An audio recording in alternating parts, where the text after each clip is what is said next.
What's going on, everybody? Today we're going to take you out to the Omega Garden and show you our #1 most favorite melon to grow of all time, and this is Sangria watermelon. You guys come on and we're going to let you see what they look like since we've had this big hailstorm, all the damage and the broke limbs and all that stuff. We're going to go check and see how these watermelons are faring, and then talk about why they are the best watermelon in our opinion and why they are so absolutely easy to grow. You guys stay tuned. Let's get up to the garden.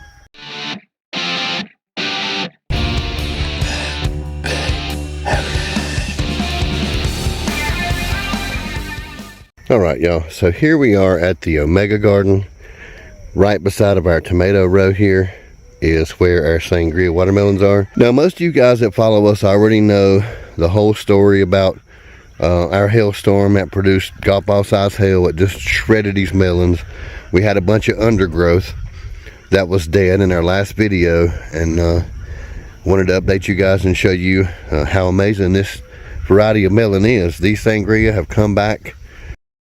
You can't even see the undergrowth anymore. It's just nice and lush green. We haven't done any fertilizing. We have had some rain, but we already have tons of melons in there. Now, the hailstorm was just a couple of weeks ago, and we had melons about the size of your thumb.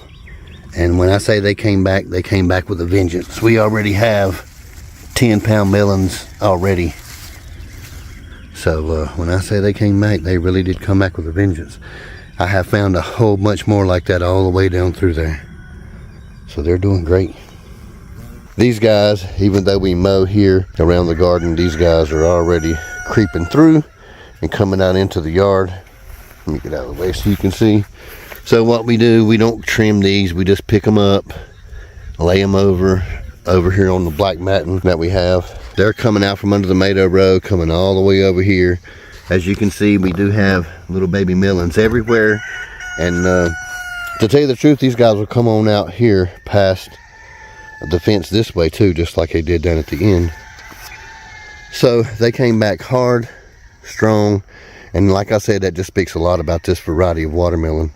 So even though we do downplay hybrids a lot, this is again a staple in our garden. We don't want to go without Sangria watermelons.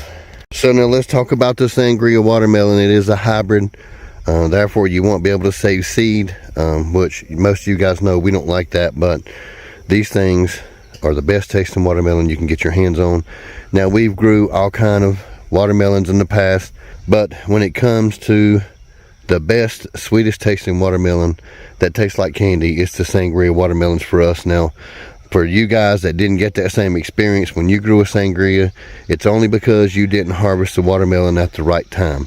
All these guys will taste exactly the same. You always got to be right on your melon picking. But anyway, these are a hybrid. These guys will produce melons within 85 days.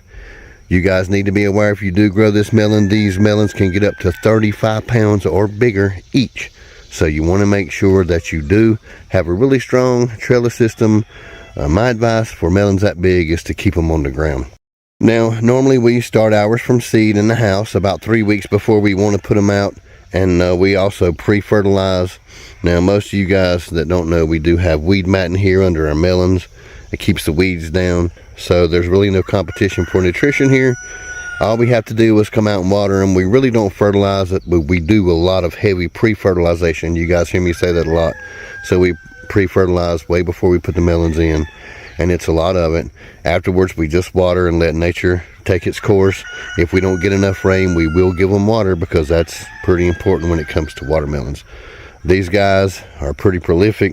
We could trim these off and it wouldn't hurt them at all, but we won't, because sometimes we typically get a melon to come out here. Now, the Sangria watermelon is the #1 melon in the nation when it comes to making juices, wines, candies, and things of that nature. That's why we chose it. We got our first set of seed over, I think it was from Haw Seed. We planted them. We practiced getting our melon time right as far as harvesting our melons and learning how to do that. We tasted these one time and we never looked back. Best tasting watermelon you can get your hands on, I promise, guys. Guys, there you have it. That is, in our opinion, the best tasting watermelon on the planet. It's also really easy to grow. So thank you guys for watching. Grab yourself some Sangria watermelon seed, you probably won't get any other variety to grow again. Anyway, thank you guys for watching. As always, we'll do our best to see you on the next one. You guys get outside and grow something.